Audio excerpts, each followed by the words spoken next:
বাংলাদেশের পরিস্থিতি ক্রমশ জটিল হচ্ছে। সাদা চোখে তা অবশ্য দেখা যাচ্ছে না, না যাওয়ারই কথা। কিন্তু ওপার বাংলার রাজনীতি যে যারা চর্চা করেন তাদের মতে অন্তর্বর্তী সরকারের প্রধান উপদেষ্টা মোহাম্মদ ইউনূসের সাথে সেদেশের সেনাপ্রধান ওয়াকারুজ্জামানের সম্পর্ক খুবই খারাপ হচ্ছে এবং দিন দিন তার মধ্যে তিক্ততা আরও বাড়ছে। সূত্রের খবর, দিন দয়েক আগে ইউনূসের সাথে সাক্ষাৎ করেছেন এবং তিনি তার আপত্তি ক্ষোভের সঙ্গে জানান দিয়েছেন জেনারেল ওয়াকারুজ্জামান।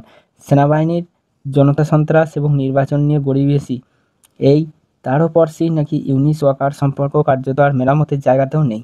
মোহাম্মদ ইউনিস নিজের পছন্দের লোককে সেনার বিভিন্ন ডিভিশনের হেড করে পাঠাচ্ছে। যেমন একটা ছোট্ট উদাহরণ দিচ্ছি, যেমন বাংলাদেশের সেনাবাহিনীর ডিভিশনগুলির মধ্যে কৌশলগতভাবে সবচেয়ে গুরুত্বপূর্ণ হচ্ছে ৯ম পদাতিক ডিভিশন। তারা ঢাকা অঞ্চলে নিরাপত্তার দায়িত্বে থাকে এবং রাষ্ট্রপতি, সেনাপ্রধান এরকম গুরুত্বপূর্ণ লোকের সুরক্ষার দেখভাল করে। এই ডিভিশনের জিওসি যিনি ছিলেন তার নাম ছিল মেজর জেনারেল মঈন খান। তিনি ওয়াকারুজ্জামানের অত্যন্ত বিশ্বস্ত। তিনি ২১শে আগস্ট অবসর নেন। ওয়াকারুজ্জামান রিকোয়েস্ট করেছিল এবং ফাইল পাঠিয়েছিল মোহাম্মদ ইউনূসের কাছে যে তার চাকরির মেয়াদ বাড়াতে, কিন্তু তা বাড়াননি এবং নতুনভাবে পদাতিক ডিভিশনের নতুন জিওসি করা হয়েছে এস.এম. আসাদুল হককে। বাংলাদেশ সেনাবাহিনীর অন্দরের খবর, এই আসাদুল হচ্ছে জামায়াতে ইসলামী মনোভাবাপন্ন এবং তীব্র আওয়ামী লীগ বিরোধী বলে পরিচিত।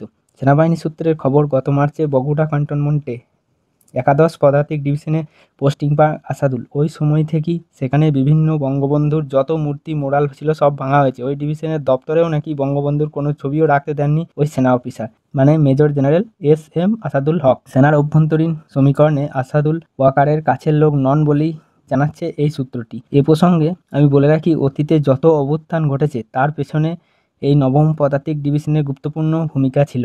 ওই ডিভিশনের শীর্ষ পদে নিজের লোক না থাকায় অস্বস্তিতে পড়েছেন জেনারেল ওয়াকারুজ্জামান এবং তিনি বলেছেন যে সেনার তরফে পাঠানো পদোন্নতি সুপারিশ সহ ৭১টি ফাইল প্রধান উপদেষ্টার দপ্তরে পড়ে রয়েছে। এভাবে কি সেনাবাহিনী পরিচালনা করা যায়?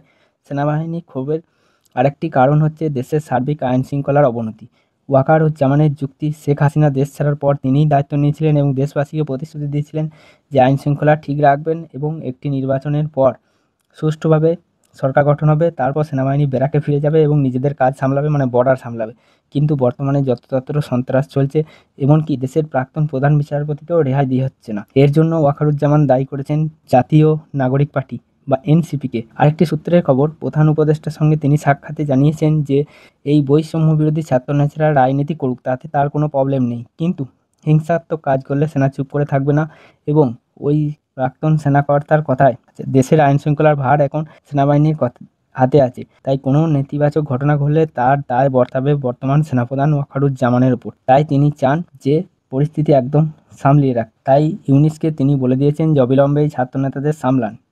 এখানে ওই সূত্রের দাবি যে ইউনূসের সঙ্গে সাক্ষাতে ওয়াকারুজ্জামান জানিয়েছেন যে ভোট নিয়ে টালবাহানা সেনা আর বরদাস্ত করবে না। ফেব্রুয়ারিতেই যাতে ভোট হয়, ওয়াকার তা নিশ্চিত করতে বলেছেন ইউনূসকে। সেই জন্য নির্বাচন কমিশনকে দ্রুত বাজেট বরাদ্দের কথাও বলেছেন। রাজনৈতিক এবং কূটনৈতিক বিশ্লেষকদের একাংশের মতে সেনাপ্রধান যেসব উদ্বেগের কথা জানিয়েছেন তা নিরসনে প্রধান উপদেষ্টা কতটা কী করতে পারবে তা নিয়ে প্রশ্ন রয়েছে। যদি তা না করতে পারেন তাহলে বাংলাদেশে আরও একটি নতুন বাঁকের মুখোমুখি হতে পারে।